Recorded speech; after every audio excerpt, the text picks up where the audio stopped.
தினம்தோறும் விளக்கேற்ற நல்ல எண்ணெய் இதயம் நல்லெண்ணெய். சாணக்யா இன்டர்நேஷனல் அகாடமி உங்களுக்குள் இருக்கும் தலைவரை வெளிக்கொண்டு வரும் பியூர் பாலிடிக்ஸ் பயிற்சி பட்டறை. நேரடி மற்றும் இணைய வழி. கான்டாக்ட் 7338824242. மாண்புமிகு பேரவைத் தலைவர் அவர்களே, கூடுதல் செலவிற்கான மானிய கோரிக்கைகள் தொடர்பான விவாதத்தில் தெரிவிக்கப்பட்ட கருத்துக்களுக்கெல்லாம் மிக தெளிவாக துல்லியமாக பதிலளித்து நம்முடைய மாண்புமிகு நிதியமைச்சர் அவர்கள் இங்கே சிறப்பாக உரையாற்றியிருக்கிறார். அவருக்கு என்னுடைய வாழ்த்துக்களையும் பாராட்டுக்களையும் நான் தெரிவித்துக்கிறேன். மேலும் நேற்றைய விவாதத்தில் மாண்புமிகு உறுப்பினர்கள் சிலர் ஆணவ படுகொலை குறித்து தெரிவித்த சில கருத்துக்களுக்கு நான் இப்பேரவைக்கு தங்கள் வாயிலாக பதிலளிக்க விரும்புகிறேன்.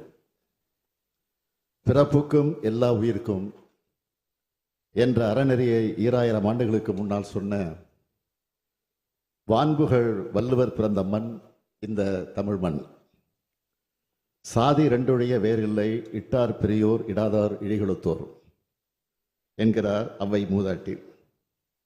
இதுதான் தமிழர்தம் நெறியாகும். தமிழர் போற்றி வந்த பண்பாடு. இடைக்காலத்தில் புகுந்தவர்களால் தொழில் வேற்றுமையானது, சாதி வேற்றுமையாக மாற்றப்பட்டது, உயர்வு தாழ்வு கற்பிக்கப்பட்டது, மேல் கீழ் என்ற வேற்றுமை விதைக்கப்பட்டது. வேற்றுமை விதைக்கப்பட்ட உடனேயே ஒற்றுமைக்கான குரல்களும் தமிழ் மண்ணில் உறக்க ஒலித்ததை காண்கிறோம்.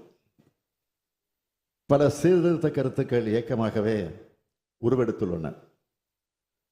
அயோத்திதாச பண்டிதர், தந்தை பெரியார், தமிழ்த்தன்றல் திருவிக்கா, புரட்சி கவிஞர் பாரதிதாசன், பேரறிஞர் அண்ணா ஆகியோர் இந்த சீர்திருத்த சிந்தனைகளை தமிழ் மண்ணில் விதைத்தார்கள். கல்வி, வேலைவாய்ப்பு, அதிகாரம் பொருந்திய பதவிகள், அனைவருக்கு சம வாய்ப்பு, சம அதிகாரம் ஆகியவற்றை தருவதன் மூலமாக யாவரும் ஒருவரே என்பதை உருவாக்கவே இந்த இயக்கங்கள் போராடின, வாதாடின, மனமாற்றங்களை செய்தன. சாதிக்கு மதத்துக்கு தரப்பட்ட முக்கியத்துவத்தை தமிழ் மொழிக்கு, தமிழ் இனத்துக்கு தரும் சிந்தனையை திராவிட இயக்கம், தனித்தமிழ் இயக்கங்கள் விதைத்தன. இனமும் மொழியும் நமது அடையாளங்களாக மாற்றியது இதன் சாதனைகள். சீர்திருத்த கருத்துக்களை பரப்புரை செய்து வந்த அதே காலகட்டத்தில் அதற்கான சட்டங்களையும் திட்டங்களையும் கொண்டு வந்து சமூக சீர்திருத்த ஆட்சியை தமிழக தலைவர் கலைஞர் அவர்கள் நடத்தினார்கள். அதன் வழித்தடத்தில் திராவிட மாடல் ஆட்சியை நாங்கள் நெஞ்சு நிமிர்த்தி நடத்தி வருகிறோம். அனைத்து சாதியினரையும் அர்ச்சகராக்கி இருக்கிறோம். பெரியார் பிறந்த நாளிலும் அம்பேத்கர் பிறந்த நாளிலும் இந்த நாடே உறுதிமொழி எடுக்கிறது. இவர்கள் பிறந்த நாளில் அனைவரும் சமூக நீதி, சமநீதி உறுதிமொழி எடுப்பது சாதாரணமான சாதனை அல்ல.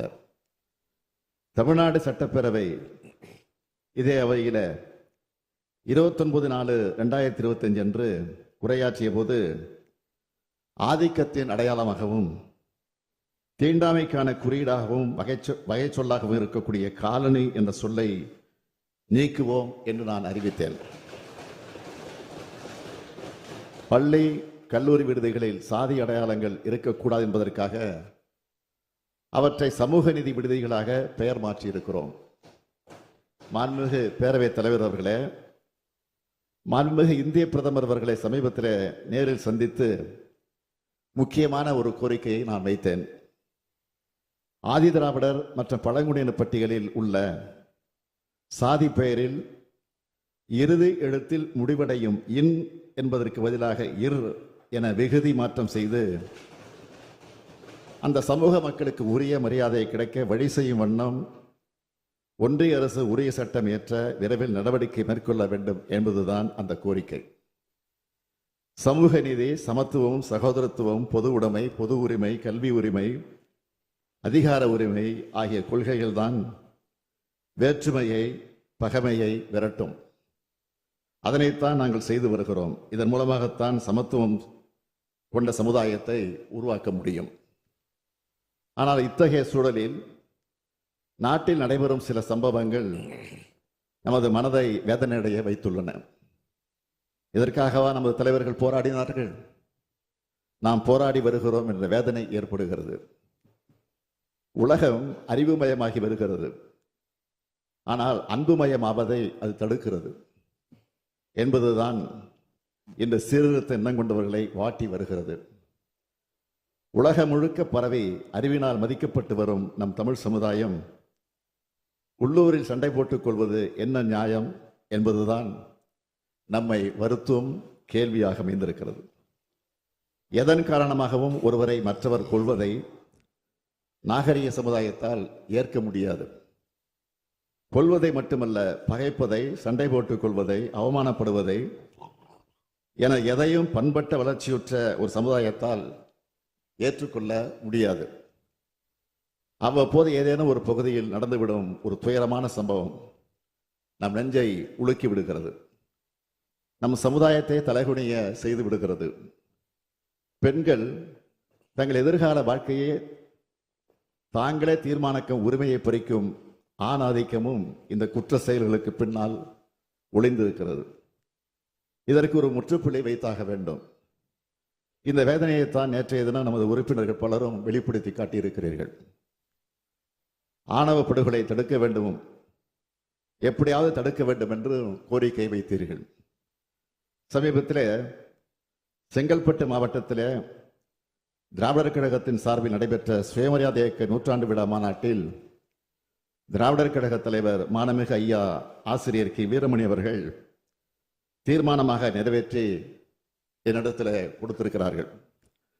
ஆணவ படுகொலைக்கு எதிராக கடுமையான நடவடிக்கை எடுப்பதோடு சமுதாய மாற்றத்தையும் ஏற்படுத்தி அதன் மூலம் இந்த அநீதியை தடுக்க வேண்டும் என்பது நம் அனைவரது ஆதங்கமாக இருக்கிறது.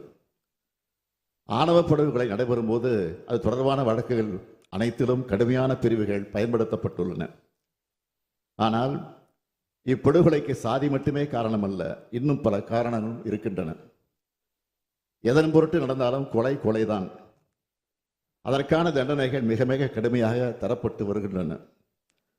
சம்பந்தப்பட்ட குற்றவாளிகள் உடனடியாக குண்டர் தடுப்பு சட்டம் உள்ளிட்ட கடுமையான நடவடிக்கை எடுக்கப்பட்டு கைது செய்யப்பட்டிருக்கிறார்கள். யாரும் எவரும் எதன் பொருட்டும் செய்த குற்றத்திலிருந்து தண்டனை இல்லாமல் தப்பிவிடக்கூடாது என்பதை காவல்துறைக்கு உத்தரவாக போட்டுள்ளோம். எனவே சட்டம் தன்னுடைய கடமையை செய்கிறது. அதே நேரத்தில் இக்கொடூரமான சிந்தனைக்கு எதிரான விழிப்புணர்வு பரப்புரையை சமூக சீர்திருத்த இயக்கங்கள் மட்டுமல்ல, அரசியல் இயக்கங்களும் பொதுநல அமைப்புகளும் செய்ய வேண்டும் என்பதை என்னுடைய வேண்டுகோளாக வைக்க விரும்புகிறேன். நாகரிக சமுதாயத்தின் அடையாளம் என்பது பொருளாதார மேம்பாடு மட்டுமல்ல, சமூக சிந்தனையில் மேம்பாடு என்பதை உணர்த்துவதாக இப்பரப்புரைகள் இருக்க வேண்டும். சமுதாயத்தில் சாதி வேற்றுமைக்கு எதிராக, ஆதிக்க மனப்பான்மைக்கு எதிராக அனைவரும் பேச வேண்டும். மனிதர்களுக்குள் ஏற்றத்தாழ்வுகள் ஏதும் இல்லை, அனைவரும் சமம். பாலின சமத்துவமும் வளர்ச்சி பெற்ற ஒரு சமுதாயத்திற்கு ஒரு அடையாளம் என்றார் பகுத்தறி பகலவன் தந்தை பெரியார் அவர்கள்.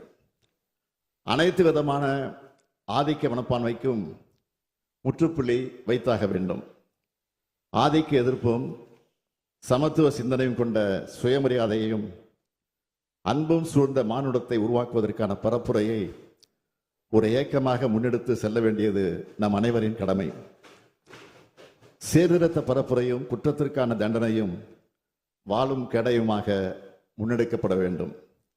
இது குறித்து தேவையான பரிந்துரைகள் அளிப்பதற்காக ஓய்வு பெற்ற உயர்நீதிமன்ற நீதிபதி திரு KN பாஷா அவர்கள் தலைமையில் சட்ட வல்லுநர்கள், முற்போக்கு சிந்தனையாளர்கள், மானுடவியல் அறிஞர்களை கொண்ட ஒரு ஆணையம் அமைக்கப்படும் என்பதை என்னுடைய முக்கியமான அறிவிப்பாக இம்மாமன்றத்தில் அறிவிக்கிறேன்.